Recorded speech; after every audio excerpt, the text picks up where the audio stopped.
चौथ्या अध्यायामध्ये शेवटचा विषय ज्ञानाचं महत्त्व हा 9 श्लोकाचा होता. पैकी 5 श्लोक झाले होते आणि 4 श्लोकामध्ये म्हणजेच ज्ञानाचं महत्त्व सांगत असताना शेवटच्या 4 श्लोकामध्ये जो काही भाग राहिला होता त्यामध्ये ज्ञान हे कशामुळे अधिक सजीव होऊ शकतं, कशामुळे त्या ज्ञानाचा उत्कर्ष होऊ शकतो किंवा ज्ञान हे कशामुळे टिकू शकतं याचं बेसिक म्हणून 39व्या श्लोकात सांगतात, श्रद्धावान लभते ज्ञानम् तत्पर संयतेन्द्रिय ज्ञानं लब्ध्वा परां शान्तिम् अचिरेणाधिगच्छति.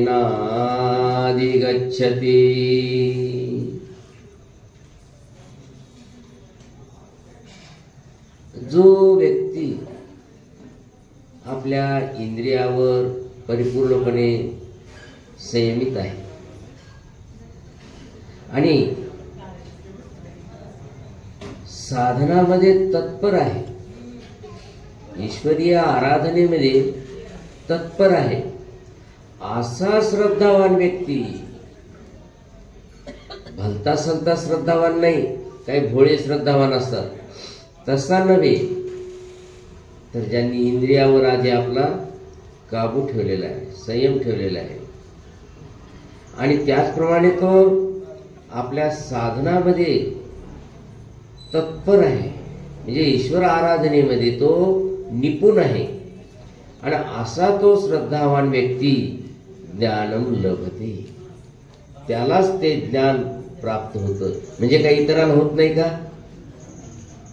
इतरांना ज्ञान होते पण ते निर्जीव ज्ञान. जसं मानवा फिलॉसॉफी जाणणारे कुलगुरू, प्राध्यापक, मोठमोठे विद्वान लोक आहेत जे की या 75 ते 80% वर साधूच्या वर त्यांना जास्त कळते, परंतु तरीही समाजावरची छाप आहे ती संपूर्ण महानुभावांचीच आहे आणि प्राध्यापकांची छाप मात्र त्यांना साधा चालणारा नामधारक सुद्धा त्याला पाया पडायची इच्छा करत नाही, त्याच्यापुढे वाकायची इच्छा करत नाही, कारण ते निर्जीव ज्ञान आहे. ते ज्ञान काळ्या अक्षराचं आहे आणि सामान्य नामधारक भिक्षुक महात्मा त्याचं ज्ञान 2च अक्षराचं का असेना, परंतु ते सजीव आहे, ते ईश्वराला अभिप्रेत आहे, त्याला ईश्वर अधिष्ठित म्हणत असतात आणि म्हणून त्याचं थोडंसं ज्ञान असेल तर त्या प्राध्यापकाच्या परिपूर्ण ज्ञानापेक्षा कितीतरी पट भारी आहे, कारण त्या ज्ञानाचा परमेश्वराला अभिमान नाही. या 2 अक्षराचं ज्ञान असलेला ईश्वर अधिष्ठित म्हणजेच अनुसरलेला पुरुष, त्याचा ईश्वराला अभिमान आहे आणि म्हणून त्याला ज्ञान मिळतं, सजीव ज्ञान मिळते. कोणाला? की ज्यानं इंद्रियावर संयम ठेवलेला आहे, जो ईश्वर आराधनेमध्ये तत्पर आहे आणि श्रद्धावान आहे, त्याला ज्ञान मिळतं, म्हणजे सजीव ज्ञान मिळतं. परमेश्वराला त्याच्या ज्ञानाचा अभिमान असतो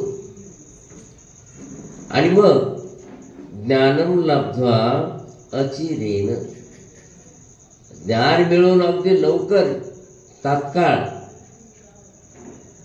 पराम शांती अधिगच्छति, म्हणजे परमेश्वराची चीर शांती तो मिळवित असतो.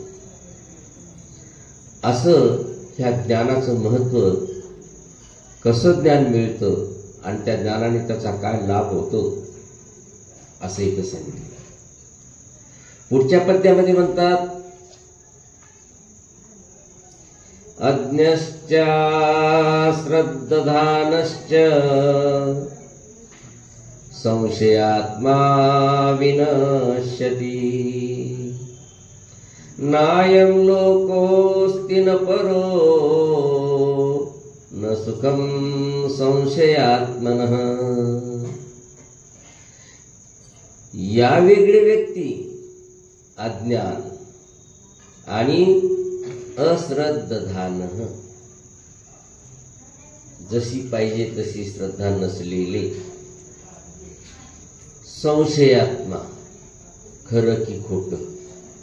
बरेचसे प्राध्यापक म्हणतात काय की काय की, त्यांची श्रद्धाच नसते असे संशयी लोक विनश्यती, परमार्गावरून ईश्वरीच्या आनंदाच्या मार्गावरून ते नष्टभ्रष्ट होऊन जातात। त्यांना ईश्वर होत नाही, भलेही ते कितीही तत्वज्ञानाचे भोगते असले, काळ्या अक्षराचे ज्ञाते असले, शेकडो पुस्तकं त्यांनी लिहिलेली असली, तरीही ते ईश्वर प्राप्तीला मात्र कधीच गवसू शकत नाही। जो की आमचा अनुसरला पुरुष, नामधारक अनुसरलेला, तो सुद्धा ईश्वर मार्गाकडे लवकरात लवकर जाऊ शकतो। पण हा एवढा विद्वान असून सुद्धा त्याला ईश्वराचा कोसो दूर राहावं लागतं, कारण त्याची श्रद्धा नसते। आजही काही प्राध्यापक असे आहेत, दारूची बाटलीचं घोट घेतात आणि या महानुभाव तत्वज्ञानाचा अभ्यास करतात। काय त्यांना त्याचा उपयोग? काळ्या अक्षराचं ज्ञान, बोलके पंडित पोपटावाने फक्त बोलणार, त्याच्या पुढे त्याला काहीही त्याचा लाभ होणार नाही, आणि म्हणून आशाचा नाश होतो असं सांगतात। संशयात्मनः, ज्यांचं मन द्विधावस्थेत आहे, म्हणजे जसं आपण पाहिलं, एवढा मोठा पवित्र धर्मग्रंथ लीळाचरित्र, आणि तो ज्ञानेश्वराच्या ओवीला समर्पण करणं म्हणजे किती किती खालच्या दर्जाची गोष्ट आहे, की ज्याचा जन्मही नव्हता, त्याच्या आधी तत्वज्ञान ज्यांनी निर्माण केलं, आणि तो ते त्या खालच्या दर्जात असलेल्या व्यक्तीला समर्पित केल्या जातं, हे किती म्हणजे त्याची कितपत श्रद्धा आहे, हे श्रद्धेचं दिसून येणारं लक्षण आहे। आणि म्हणून अयं लोकः न अस्ति न परः न सुखम, या लोकांना यांना अयं लोकः न अस्ति, म्हणजे या ऐहिक लोकाची सुखाची प्राप्ती तर ज्ञान संच्छिन्न संशयम, त्या सजीव ज्ञानानं आपले संशय पूर्णपणे ज्यानं दूर करून घेतलेले आहे,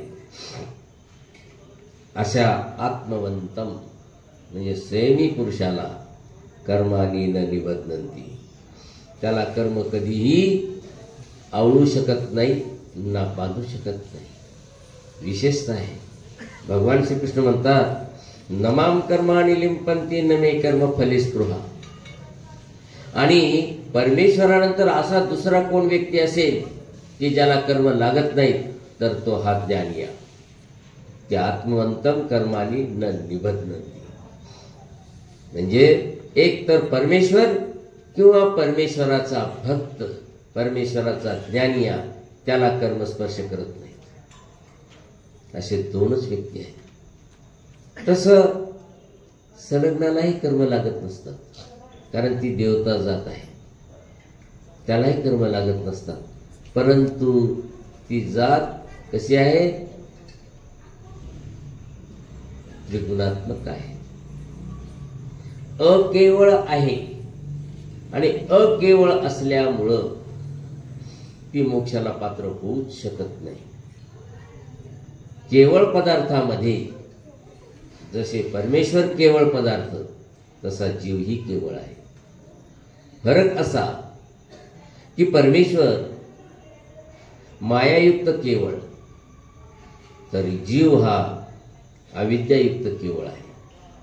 पण केला तर तोही सुद्धा माया पारंगत होऊन ईश्वरयुक्त केवळ होऊ शकतो।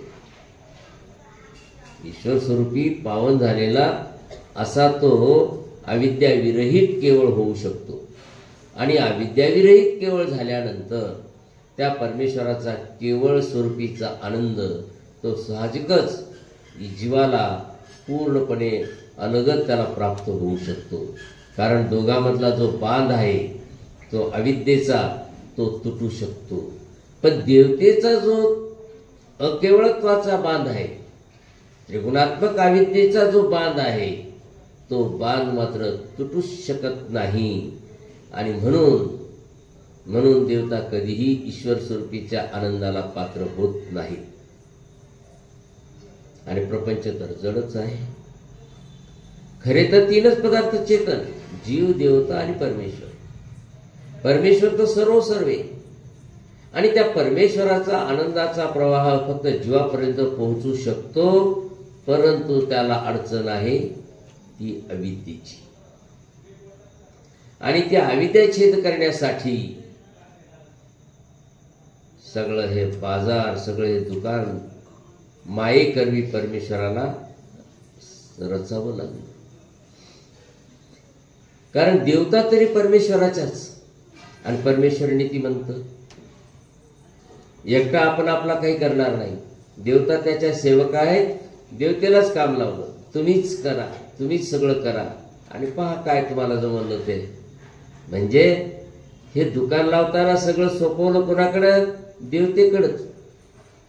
तुम्हाला काय करायचं ते करा, तुमचा प्रचार करा, तुमचा आनंद द्या, तुमचे चमत्कार दाखवा, तुमचं सगळं काही करा.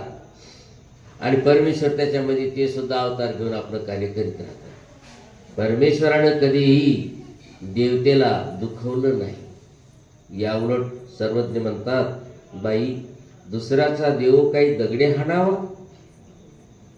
किती देवतेबद्दल परमेश्वराने एक त्याला न दुखवण्याचा सल्ला दिलेला आहे की जीवानं देवतेला सुद्धा दुखवू नये.